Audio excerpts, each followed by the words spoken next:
Grêmio encara Flamengo com jejum no Brasileirão. Davi Luiz explica a pescaria com Pedro. Udinese impõe condições para vender o Wallace. Que história é essa, PQD? Vem comigo que no caminho eu explico. Saudação rubro-negra para a maior e melhor torcida do mundo, a torcida do Mengão. Vem chegando nessa tarde de terça-feira, como sempre, recheado de informações.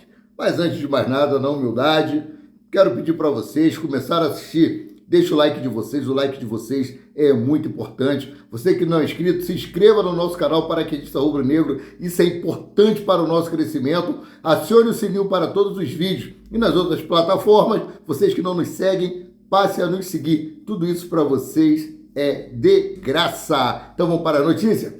Grêmio encara Flamengo com jejum de vitórias fora de casa no Brasileirão. É a equipe comandada aí por Renato Gaúcho chega para a partida contra o time do Flamengo sem ter vencido fora de casa no torneio nacional. Nos 2 jogos disputados fora de casa no Campeonato Brasileiro, o Grêmio foi derrotado em ambas as ocasiões. Na estreia, foi superado pelo fiasco da Gama em São Januário. Teve aquele lance polêmico, o jogador do Vasco dentro da área abraçou a bola e o árbitro disse não, que ele estava tentando se desvencilhar da bola, né? Em seguida, perdeu para o Bahia na Arena Fonte Nova, em Salvador. Nesse período, os gremistas sofreram 3 gols e marcaram apenas 1. Contudo, vale destacar que o Grêmio entrou em campo apenas 5 vezes no Campeonato Brasileiro. O motivo se deve aí ao desastre climático no Rio Grande do Sul. Sendo assim, os clubes da região foram autorizados pela Confederação Brasileira de Futebol, mais conhecida como CBF, a não atuar até que a situação fosse estabelecida. E graças a Deus já foi estabelecida, a água já baixou, o pessoal está voltando para suas residências, né? Ainda precisam de muita ajuda. Espero que a população continue ajudando até que eles possam realmente se estabelecer, né, nas suas casas, obter os seus bens novamente. Então, seguindo aqui, com Pulgar, Chile faz último amistoso antes da Copa América. Hoje eu vou estar assistindo esse jogo. O Chile e o Paraguai se enfrentam em amistoso preparatório para a Copa América nesta terça-feira, a partir das 21 horas. Esse jogo será no horário de Brasília, no Estádio Nacional Júlio Martinez Brandonos, em Santiago do Chile. O volante do Flamengo, Eric Pulgar, é cotado para iniciar o jogo entre os titulares, né? A partida contará aí com a exibição do Star Plus, plataforma do streaming. Tá ouvindo aí, Jonathan? Falei Star Plus, que eu falava Star Mais, meu filho ficava me zoando, né? Então, mudando aqui de assunto, Davi Luiz abre o jogo sobre renovar com o Flamengo. O atleta falou sobre uma possível renovação com o mais querido e destacou se Tite é peça fundamental para ficar no Flamengo. Olha só, abre aspas para o que disse Davizinho. Não só do Tite, acho que a grandeza do Flamengo já me permite sonhar em fazer parte sempre desse grande clube. Sem dúvida nenhuma, tendo profissionais capacitados, assim como o Tite, nos ajuda a facilitar nossas decisões. Fecha aspas, destacou em entrevista à Flá TV. Olha só, a expectativa é que Davi Luiz permaneça entre os titulares do Flamengo para o duelo com o Grêmio, na quinta-feira, dia 13. Isso porque Léo Pereira se recuperou de lesão, mas o mais querido perdeu 2 laterais esquerdos. São eles Matias Vinha, para a seleção do Uruguai, e Ayrton Lucas, que está lesionado. Então, Léo Pereira deve jogar realmente improvisado na lateral esquerda. Vamos ter a confirmação amanhã no último treino do Flamengo. Em entrevista ao GE, Davi Luiz brinca com a torcida e diz, abre aspas, quem mais faz gol de falta no treino sou eu, mas só no treino. No jogo não está saindo. Desculpa, nação, fecha aspas, brincou Davi Luiz. Ainda tem mais alguma coisa aqui para trazer sobre Davi Luiz. Flamengo em Coritiba. Venda dos ingressos para o jogo contra o Atlético Paranaense começou nessa terça-feira. É isso aí, ó. Visando o jogo contra o Flamengo, na Liga Arena, o Atlético Paranaense inicia a venda para os sócios torcedores do clube paranaense somente na quinta-feira, dia 13, e do público geral na sexta-feira, dia 14.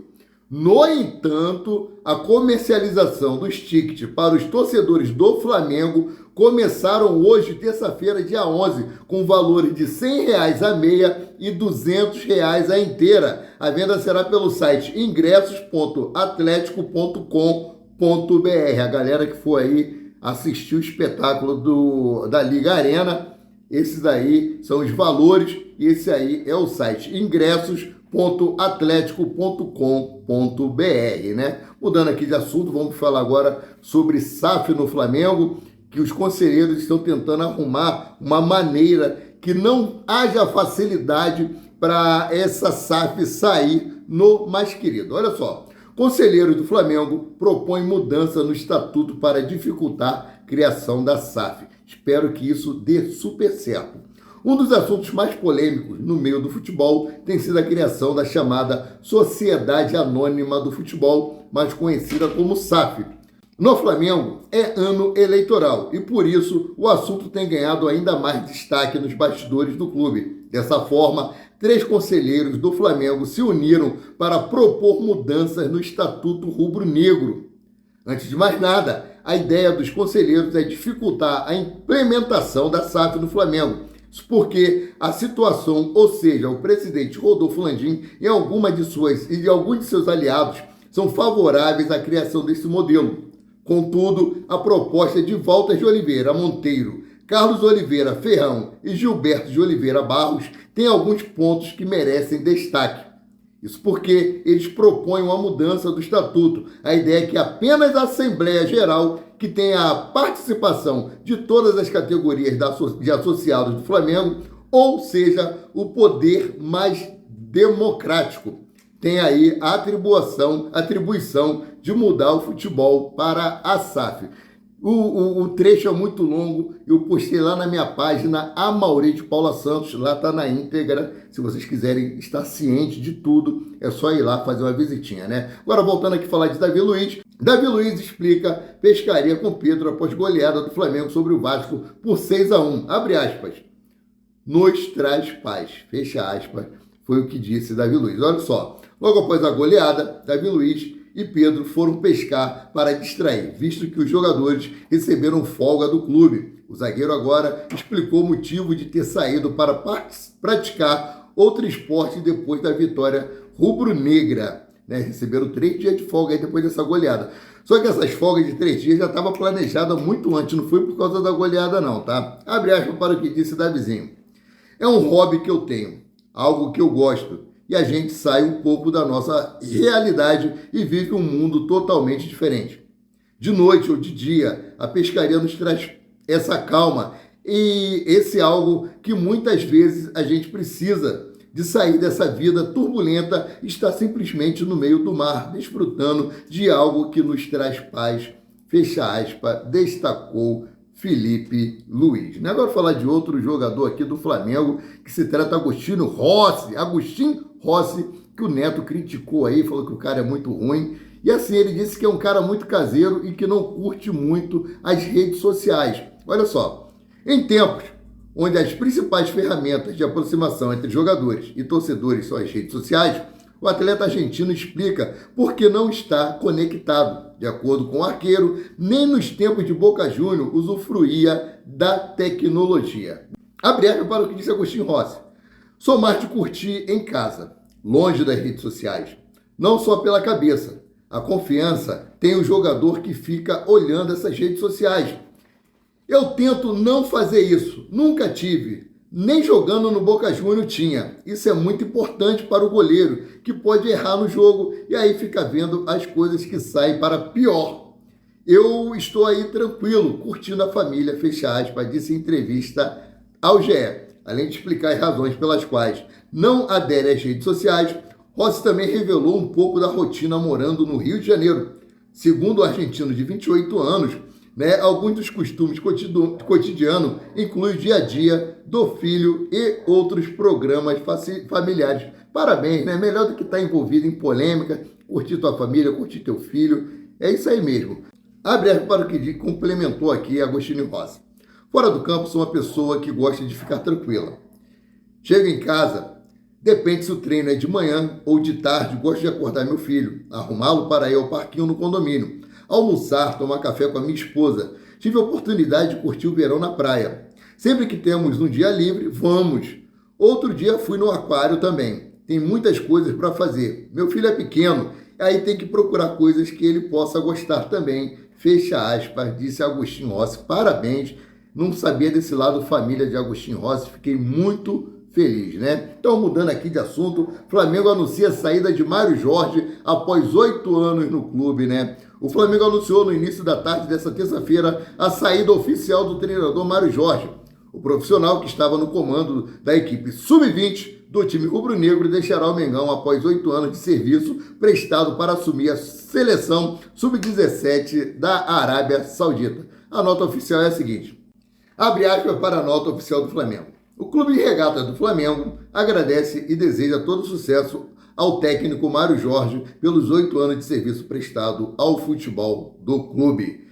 Durante sua passagem pelo Ninho do Urubu, Mário participou da formação de atletas vencedores e ajudou a lapidar a geração de grandes talentos sub-13 ao sub-20 até chegar ao profissional. Fecha aspas, é o que diz a nota do Mengão, né? Na atual gestão, o técnico esteve envolvido também nas principais conquistas do futebol de base, Dubai International Championship Sub-16, referente ao Mundial da categoria em 2019, né?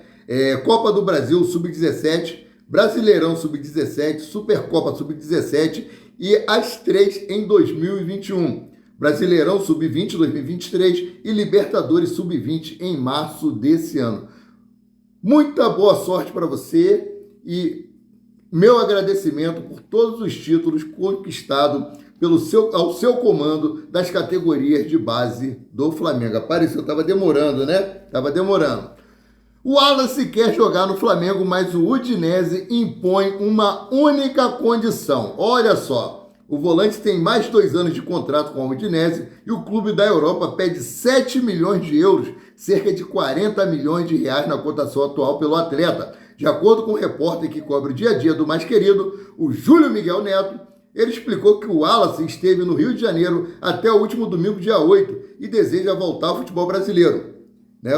O jogador com passagem vitoriosa aí no Grêmio tem o nome aprovado por Marcos Braz e Landim. Agora falta aí ver se esses valores agradam a diretoria do Flamengo, né? Então vamos ver aí como é que vai ficar resolvido essa situação. Então, mudando aqui de assunto, né? Vamos falar sobre jogadores que agora é confirmado, estão fora mesmo. Ó. Ayrton Lucas não se recupera, está fora de Flamengo e Grêmio. Além de Ayrton Lucas, o Flamengo não terá Alan, que também se recupera de lesão na posterior da coxa. O volante, no entanto, ainda faz trabalho na academia. Para fechar aqui, Eduardo Paes se manifesta novamente sobre impasse com a Caixa Econômica para a construção do estádio do Mengão. O prefeito do Rio de Janeiro ainda se posiciona dizendo, abre aspas, a Prefeitura do Rio sabe que o terreno do gasômetro não precisa dessa dificuldade toda. Em recente acordo, demos 4 bilhões de perdão para a Caixa Econômica Federal, fecha aspas. E a Caixa Econômica fazendo de tudo para dificultar a vida do Flamengo na negociação desse estádio, né? Vamos nos despedir para poder ir para a rua? Eita! Sendo assim, eu fico por aqui, voltando a qualquer momento com mais notícias sobre o rubro-negro mais querido e mais amado do Brasil e do mundo, o Clube de Regatas do Flamengo. Saudações. Oh, meu Deus do céu.